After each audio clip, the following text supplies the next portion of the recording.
வாழ்க வையகம், வாழ்க வையகம், வாழ்க வளமுடன். அருள் தந்தை வேதாத்ரி மகரிஷி அவர்களின் நாள் ஒரு நற்சிந்தனை. மே மாதம் 30ஆம் தேதி.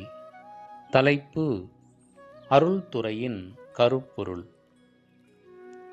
அறத்தை காக்கவல்ல சிந்தனையாளர்கள், ஆட்சி பொறுப்பு உடையோர், செல்வந்தர்கள், தொழில் நிபுணர்கள், மக்கள் தலைவர்கள் யாவரும் இறை உணர்வில் முழுமை பெற வேண்டும்.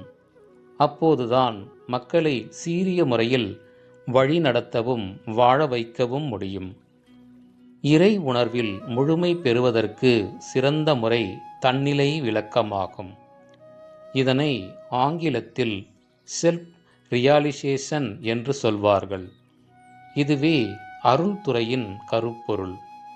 இறை வழிபாட்டின் உச்சம், உயிர் வழிபாட்டின் உறைவிடம், அமைதியை காக்கும் அரண்.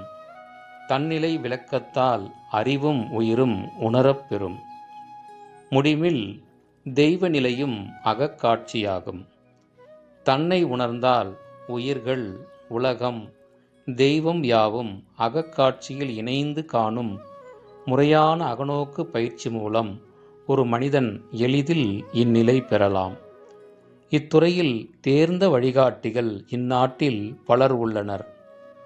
உடலாக, அறிவாக, உயிராக உள்ள தன்னிலே தலைவனாக உள்ள மெய்ப்பொருளை உணர்வதே தன்னிலை விளக்கம். இந்த தெளிவிலே ஒவ்வொரு உயிரினிடத்தும் தெய்வத்தின் இருப்பு நிலை, ஆட்சி நிலை விளங்குமல்லவா? இவ்வுயர்ந்த நோக்கிலே எல்லா உயிர்களும் ஒரே மூலத்தை அடிப்படையாக கொண்டே தோன்றி இயங்கி வாழ்கின்றன என்ற பேருண்மை அகக்காட்சியாகின்றது. இத்தகைய அறிவின் தெளிவிலே ஒழுக்கமும் ஈகையும் இயல்பாக மலரும். கடமையும் பொறுப்பும் சிறப்பாக அமையும்.